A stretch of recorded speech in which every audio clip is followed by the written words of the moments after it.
Hi, I'm John Rowland with the Highland Park Lapidary, and I'm going to show you our new Intarsia machines today.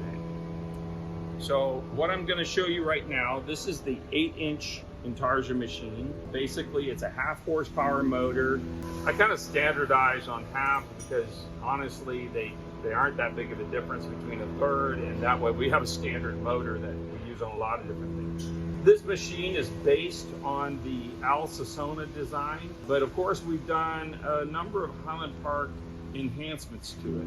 We actually had the pleasure of getting to talk to Al. He's in his 90s now, and he was very excited to see us bringing the design back and producing some really great machines. So basically what we did is we took the fundamental concept of the machine and we looked at how we can improve it, because I know one of the things that people said about the previous machine was that it was really difficult to clean up. So I knew to begin with I wanted to try and contain all the water inside this housing, and then if you look on the back down here, I made the drain out the bottom. I didn't want the drain in the way of the person using the machine. Sticking the drain out the front's kind of annoying, and this was easy because I can drain it out the back and then it comes down this hose. You can drop it into a bucket. The other thing was the water delivery on the original machine. It's really hard to find a water valve that controls a really fine drip. So I designed this valve. This valve is similar to the one that we use on the C8, but I've made some improvements to it. I put an O-ring in here, and we definitely improved our skill in pressing these needles in, because if the needle isn't perfectly straight, then it won't seal off and close the flow perfectly. So this valve is definitely great for controlling a very controlled small flow into your workspace. Now, we came off of this with a piece of copper tubing. You actually could change the copper tubing if you ever wore it out, but it's really not necessary. Now, what I would do with this copper tubing is when I put my disc on, I would bend it over and lean it into the disc and grind a little angle on it so I can position the tubing where it's just barely above the surface of the disc. And what that will allow is that water will grab that disc, and it's going to centrifugal force as the disc spins this way. It's going to spread that water out right into your cut area, because this is where you're going to work. So then the filling of the water reservoir, this is a real simple thing. I took this bottle. It's like one of these, big drinking bottles. I made a fitting for it, and then I used this quick release fitting to release it. You push down on the collar and then pull the tubing out. So it's just a quick release. These have great seal, and if you ever wear one out, they're very readily available. This is a 4mm tube. And so then it's easy to take the cap off, fill the bottle up, come back and plug this back in. And then I made this so it's real simple to mount. You just slide it on and it hooks, and it's very stable. So that's the water system, that's the housing. I put a lamp on here, a nice LED lamp. And now you can see, you can position it right over your work area. You can see what you're doing. Now, I have a fixture on here right now. It's a jig for doing angles on your piece, where you stand your piece up this way and grind an angle. So if you're fitting a box, if you're making boxes and you want to fit the corners and have those corners be really tight, really super, this is the fixture you would use for that. We make two different ones. One's a 45, one's a 60-30. But that gives you some variability. If you wanted different angles, we can make, and we will make, anything you guys think of to offer for fixturing for this.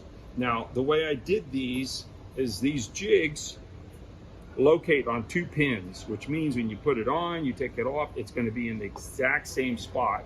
And the pins are a snug fit, so I made them with, you'll see this little screwdriver slot in here. That I can basically just pry up a little on each side, and it pops the fixture off because they're a snug fit. When I put them on, I'll tap it down on each side to get the pins to seat. When you put these on, you want to make sure the surface is clean, doesn't have any little rock chips or anything on it. And then it has 2 screws that go in the corners here that hold the jig in place. So if you're making a number of pieces, that makes it very secure, nothing moves around on you. Now, the adjustments in the machine are really important. I know, because accuracy, if you're doing Intarsia work, accuracy is super important. So I gave a lot of adjustability to this. Now, what I start with, which is the foundation, is this face and this working deck need to be 90 degrees. What I did is I put 2 screws in here and this pivot right here. With these 2 screws, you can adjust the deck till you're perfectly 90. Once that deck is adjusted, both those screws are snug. They don't have to be super tight, just snug so nothing can move. Then your deck is always level.